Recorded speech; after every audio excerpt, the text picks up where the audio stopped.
نے کلب کے سہارے کھڑے کھڑے صرف گردن موڑ کر آنکھوں ہی آنکھوں میں سالار سکندر اور اس ہال کے درمیان موجود فاصلے کو ماپا تھا، اور پھر جیسے بے یقینی سے سر ہلاتے ہوئے سالار کو دیکھا۔ آج سالار صاحب اچھا نہیں کھیل رہے۔ زبیر نے مڑ کر بے یقینی کے عالم میں اپنے پیچھے کھڑے کیڈی کو دیکھا جو گولف کارٹ پکڑے سالار کو دیکھتے ہوئے بڑبڑا رہا تھا۔ ابھی یہ اچھا نہیں کھیل رہا۔ زبیر نے کچھ استہزائیہ انداز میں کلب کے کیڈی کو دیکھا۔ ہاں صاحب، ورنہ بال کبھی رفٹ میں نہ جاتی۔ کیڈی نے بڑے معمولی سے انداز میں انہیں بتایا۔ آپ آج یہاں پہلی بار کھیل رہے ہیں اور سالار صاحب پچھلے 7 سال سے یہاں کھیل رہے ہیں۔ میں اسی لیے کہہ رہا ہوں کہ آج وہ اچھا نہیں کھیل رہے۔ کیڈی نے زبیر کی معلومات میں اضافہ کیا اور زبیر نے اپنی بہن کو دیکھا جو فخریہ انداز میں مسکرا رہی تھی۔ اگلی بار میں پوری تیاری کے ساتھ آؤں گا اور اگلی بار کھیل کی جگہ کا انتخاب بھی میں کروں گا۔ زبیر نے کچھ خفت کے عالم میں اپنی بہن کے ساتھ سالار کی طرف جاتے ہوئے کہا۔ اینی ٹائم اینی پلیس، کسی بھی وقت کسی بھی جگہ، انہوں نے اپنے بیٹے کی طرف سے اپنے بھائی کو پر اعتماد انداز میں چیلنج کرتے ہوئے کہا۔ میں تمہیں اس ویکنڈ پر TATA کے ساتھ کراچی بلوانا چاہتا ہوں، انہوں نے سالار کے قریب پہنچ کر ہلکے پھلکے انداز میں کہا۔ سالار مسکرایا۔ کس لیے؟ میرے بیہاف پر تمہیں کراچی چیمبر آف کامرس کے صدر کے ساتھ ایک میچ کھیلنا ہے۔ میں اس بار الیکشن میں اس سے ہارا ہوں، مگر وہ اگر کسی سے گالف کا میچ ہار گیا تو اسے ہارٹ اٹیک ہو جائے گا، اور وہ بھی ایک بچے کے ہاتھوں۔ So let's settle the scores. وہ اپنے بھائی کی بات پر ہنسی تھی، مگر سالار کے ماتھے پر چند بال نمودار ہو گئے تھے۔ بچہ؟ اس نے ان کے جملے میں موجود واحد قابل اعتراض لفظ پر زور دیتے ہوئے اسے دہرایا۔ میرا خیال ہے انکل، مجھے کل آپ کے ساتھ 18 ہولز کا ایک اور گیم کھیلنا پڑے گا۔ اسجد دروازہ کھول کر اپنی ماں کے کمرے میں داخل ہوا۔ امی، آپ سے ایک ضروری بات کرنی ہے۔ ہاں کہو، کیا بات ہے؟ اسجد صوفے پر بیٹھ گیا۔ آپ ہاشم انکل کی طرف نہیں گئی؟ نہیں، کیوں، کوئی خاص بات ہے؟ ہاں، امامہ اس ویکنڈ پر آئی ہوئی ہے۔ اچھا، آج شام کو چلیں گے۔ تم گئے تھے وہاں؟ شکیلا نے مسکراتے ہوئے کہا۔ ہاں میں گیا تھا۔ کیسی ہے وہ؟ اس بار تو خاصے عرصے کے بعد آئی ہے، شکیلا کو یاد آیا۔ ہاں، 2 ماہ کے بعد۔ شکیلا کو اسجد کچھ الجھا ہوا لگا۔ کوئی مسئلہ ہے؟ امی، مجھے امامہ پچھلے کچھ عرصے سے بہت بدلی لگ رہی ہے۔ اس نے ایک گہرا سانس لیتے ہوئے کہا۔ بدلی کیا مطلب؟ مطلب تو میں شاید آپ کو نہیں سمجھا سکتا، بس اس کا رویہ میرے ساتھ کچھ عجیب سا ہے، اسجد نے کندھے اچکاتے ہوئے کہا۔ آج تو وہ ایک معمولی سی بات پر ناراض ہو گئی، پہلے جیسی کوئی بات ہی نہیں رہی اس میں سمجھ نہیں پا رہا اسے کیا ہوا ہے۔ تمہیں وہم ہو گیا ہوگا اسجد، اس کا رویہ کیوں بدلنے لگا؟ تم کچھ زیادہ ہی جذباتی ہو کر سوچ رہے ہو۔ شکیلا نے اسے حیرانی سے دیکھا۔ نہیں امی، پہلے میں بھی یہی سمجھ رہا تھا کہ شاید مجھے وہم ہو گیا ہے، لیکن اب خاص طور پر آج مجھے اپنے یہ احساسات صرف وہم نہیں لگے ہیں۔ وہ بہت اکھڑے سے انداز میں بات کرتی رہی مجھ سے۔ تمہارا کیا خیال ہے، اس کا رویہ کیوں بدل گیا ہے؟ شکیلا نے برش میز پر رکھتے ہوئے کہا۔ یہ تو مجھے نہیں پتا۔ تم نے پوچھا اس سے؟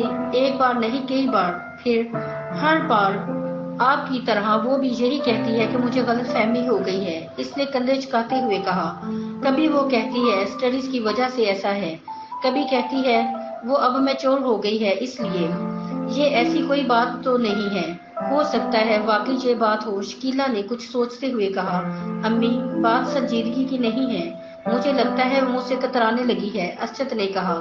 تم فضول باتیں کر رہے ہو اسجد، میں نہیں سمجھتی کہ ایسی کوئی بات ہوگی۔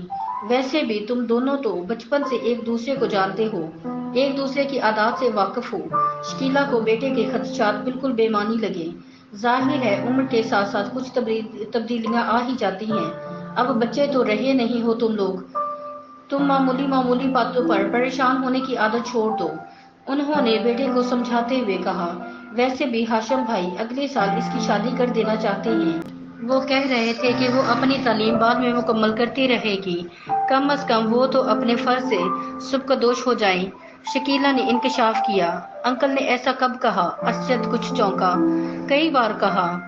میرا خیال ہے وہ لوگ تو تیاریاں بھی کر رہے ہیں۔ اسجد نے ایک اطمینان بھرا سانس لیا۔ ہو سکتا ہے ماما اسی وجہ سے قدرے پریشان ہو۔ ہاں ہو سکتا ہے، بہرحال یہی صحیح ہے۔